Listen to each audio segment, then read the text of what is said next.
Okay, here coming to here main class thread inside main function created one object to Q class and created object this producer class by passing that Q object as a parameter to the constructor.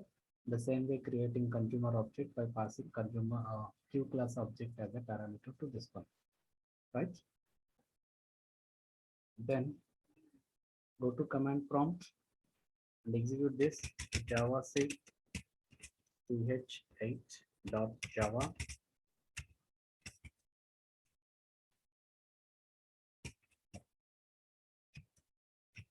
java ch8 that is going infinitely. Then we can press Control C to stop this process. Once if you observe here, the values we use by this program. So here put 0, put 1, and got 1 like this. So every time conditions, if you observe differently, they are producing differently, they are consuming. There is no particular synchronization and proper communication among them, right? So to make this proper communication among these two processes, producer and consumer, just go for the another program. Here it is like that. By using that wait and notify methods, we can make a proper communication of these two. So here it is taken the same class Q and something else, this as this one. This is the code and this is the class Q here. So inside of this class Q, we have made this get method and put method differently here. So here it is wait method and it generates exception. That's why we use it try and catch block here. And while the value is not set, initially the value is initially false, and we need a proper communication among these two processes. We need one common value that it is produced at the time of when it is going to enter the thread or what executing a thread or based on that. So we use this value set value false or true boolean value. So here it is when to wait on a particular state. If value is not set, not true, then it is go to wait case. When it come out of this case, then it puts that value as false and notify that the condition. Notify means wake uping. Wait for going, that is sleep, and notify method is used to wake up that one. So it simply returns what the value is generated right here. Got this is the get method. Whereas the put method it is, so when it is put, then the value set value is true. Then only it activated this method and wait method here, catch block, and the value is copied into that current object and we are displaying that one and making that value as true. Another thread can enter, right? And notify. So this is the behavior. This is the very important that is inter-process thread communication. And the remaining all are the same as we have taken in the previous case, the same code, and consumer class also the same code.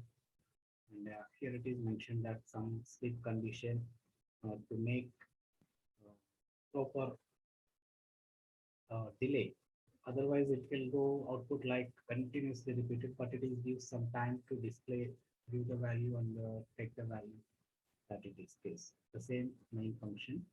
Here, if you observe that put 0 got 1, put 1 got 1, put 2 got 2, like that, it is synchronously making a proper communication between producer and consumer. After putting that value by producer, consumer got the value from the producer value, right? So this is the way you can go and see the same program execution here. The same put method void runnable producer implements runnable interface, consumer implements runnable interface, and here it is same. Go to the execution here. The class name I have changed like 9. Javac thread example 9.java. Java 9.java. If you observe here, so they are synchronizing with each other, right? Got it? There proper making communication. After putting the value, the consumer getting that value. Press Control C to come out of this loop. Okay, that's the way you can make a proper inter-thread communication among the threads created in your programs. The next one topic is deadlock and race situations. So generally deadlock is very important in operating systems concepts point of view, and it is very typical situation occurred to our systems, and we need to be very careful here. A special type of error that you need to avoid that relates specifically to multitasking is called deadlock, which occurs when two threads have a circular dependency on a pair of synchronized objects. When we are requesting one resource, right, and we are waiting for another resource held by the same object holding the requested resource. So in that case, circular dependency occurs, and this deadlock is very typical condition that usually occurs in our computer systems, and this need to be avoided or recovered. For example, suppose one thread enters the monitor on object X and another thread enters the monitor on object Y. So both objects are entered into on their monitors, on their threads. If the thread in X tries to call any synchronized method on Y, it will block as expected generally, right? There is an X, there is a Y, and X is started execution and entering that monitor. X also started monitor. But when this X is trying to call any synchronized method on object Y, then it automatically blocks. However, if thread Y in turn tries to call any synchronized method on X, if this Y object may be trying to call any synchronized method on object X, it may be considered as a circular dependency, right? The thread waits forever. Both are waiting long period of time, because to access X, it would have to release its own lock on Y so that the first thread could complete, but never completes. Here it takes into a deadlock condition. Deadlock is difficult error to bug for two reasons. The first one, in general, it occurs only rarely when the two threads time slice in just the right way. That it means X and Y, both the time way started, and when the two threads time slice is just the right way, both start at the same time, there may be chance to occur, but it mostly rarely occurs. Second reason, it may involve more than two threads and two synchronized objects, as I told you in the previous slide. Then that is the situation leads to occur a deadlock in the situation. Next one, to understand deadlock fully here, it is useful to see an action in the next example. Create two classes A and B here with methods foo and bar respectively, which pass brief before trying to call a method on other classes. So both are trying to call methods on objects based on this A and B. Then it is trying to call the method on this object, and this thread object is trying to call the synchronous method on this object. It creates a circular dependency here. So automatically the deadlock occurs. So be careful when you are working on these examples. It may severely cause failure to your computer systems also. So the main class named deadlock here creates A and B instances, and then starts the second thread to start up the deadlock condition. And these are the two methods, foo and bar methods, used to sleep as way to force the deadlock condition to occur. So go and see the example programs are given here. So here it is one class method, and I will explain you in the here class here, this one class B, and this is my thread class and two objects here, and how this thread can be executed I will show you, explain here in the program itself as it is.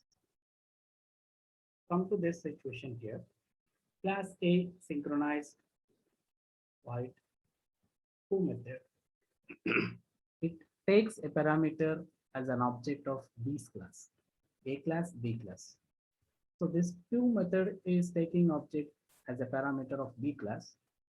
Based on that, it's activating its main thread, and I'm indicating one message that we entered that foo method of A class, and making this thread sleep for 1 second, and an interrupt is occurred, that is nothing but a catch. Okay, and I'm going to invoke the method last of this B object invoked as used as a parameter for this foo method, and invoking last method, that is trying to call B last method.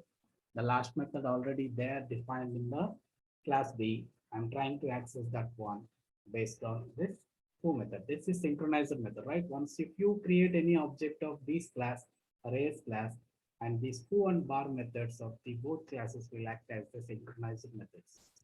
Okay. Here also the same doing here.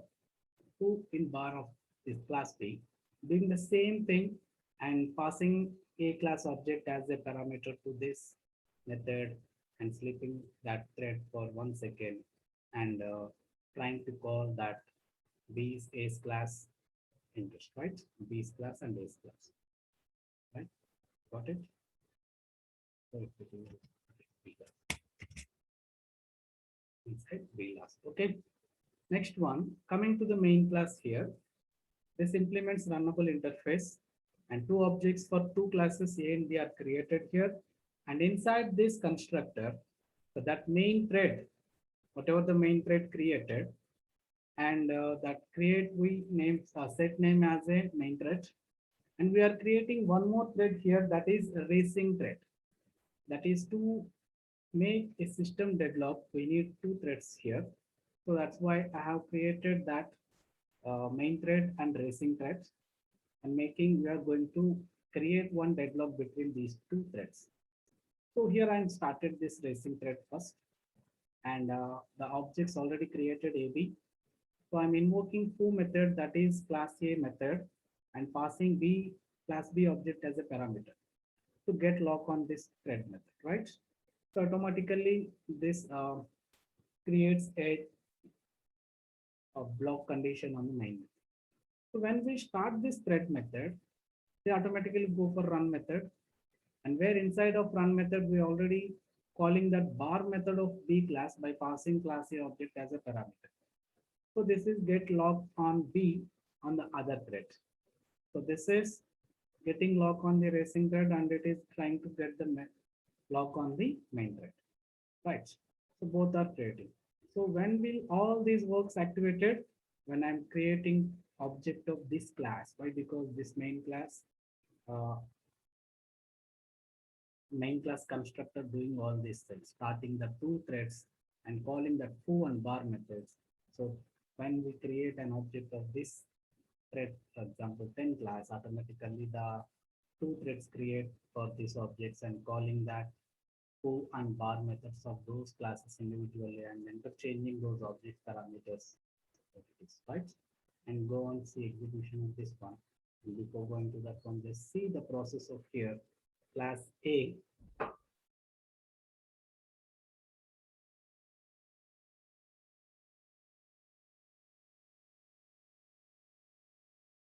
Okay, so come to here, this class A, class B, and main class, main thread.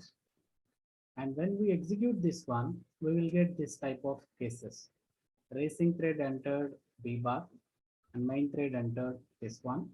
Racing thread trying to call A last method, that is not blocked by that one.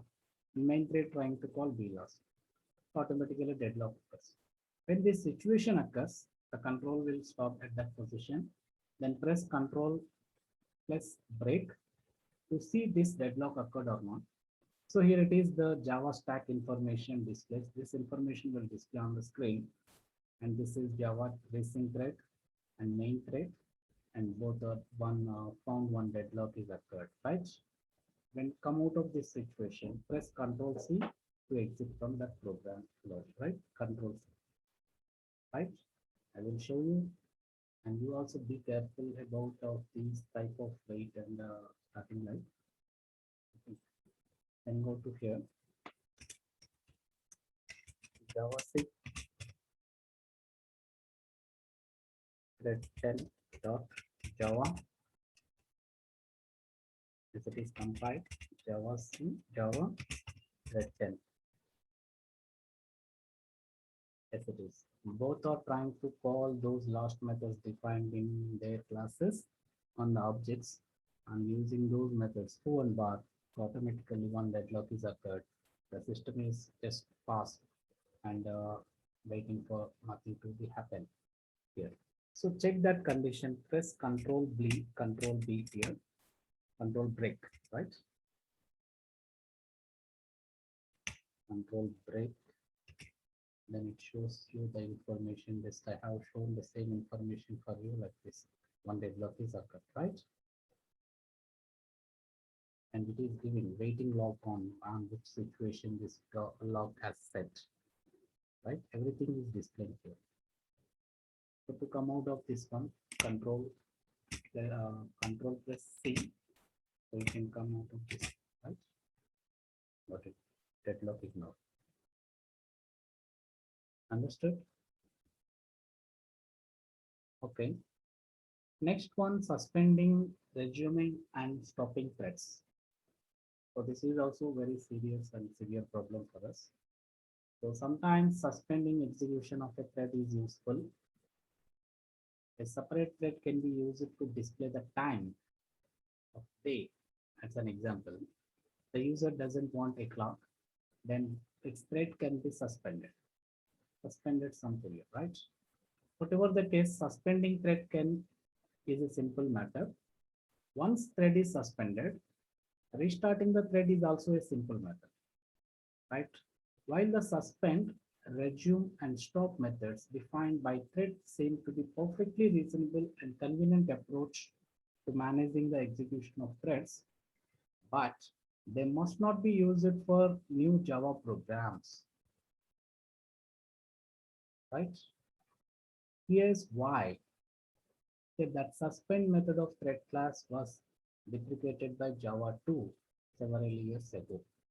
So in older days, in version Java 1 and Java 2 like that, in those cases, the suspending, resuming, and stopping threads is a different way.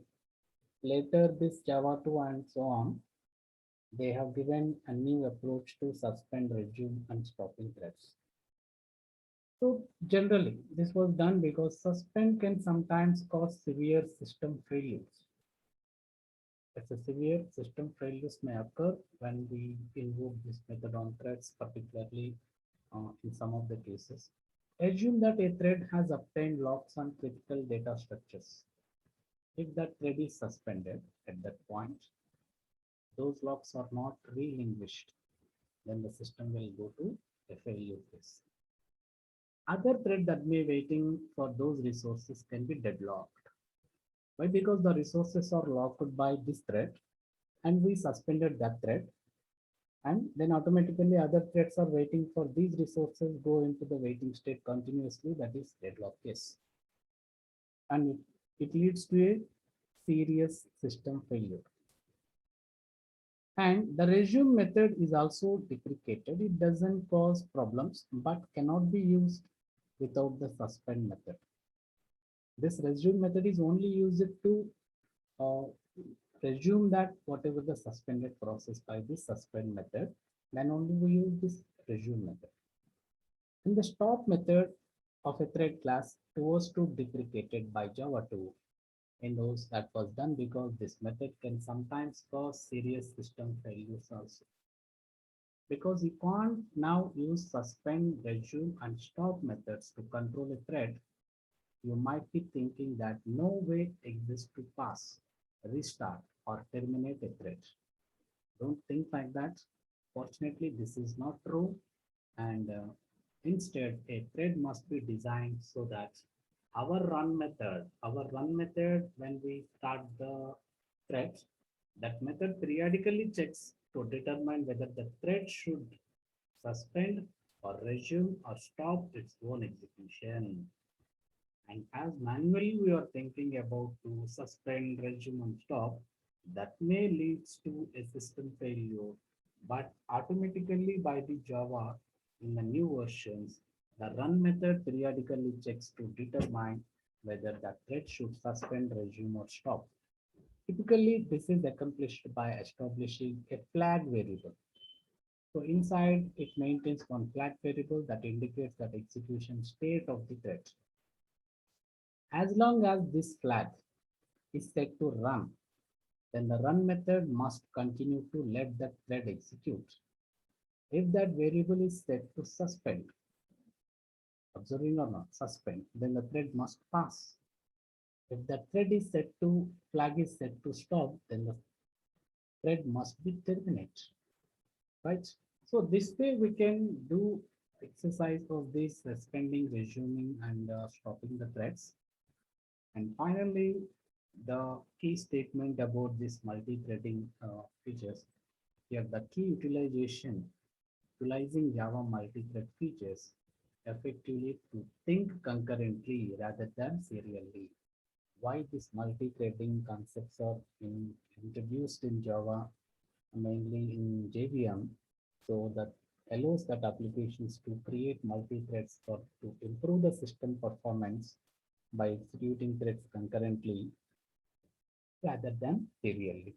So by using this multi-threading concepts, we can achieve the throughput in increased state, the performance in effective and efficiently. We can execute the threads, the processes in short. We can decrease the execution time. We can improve the throughput like that. Okay. So this is all about multi-threading in programming in Java, right? These are the references we followed here. Thank you.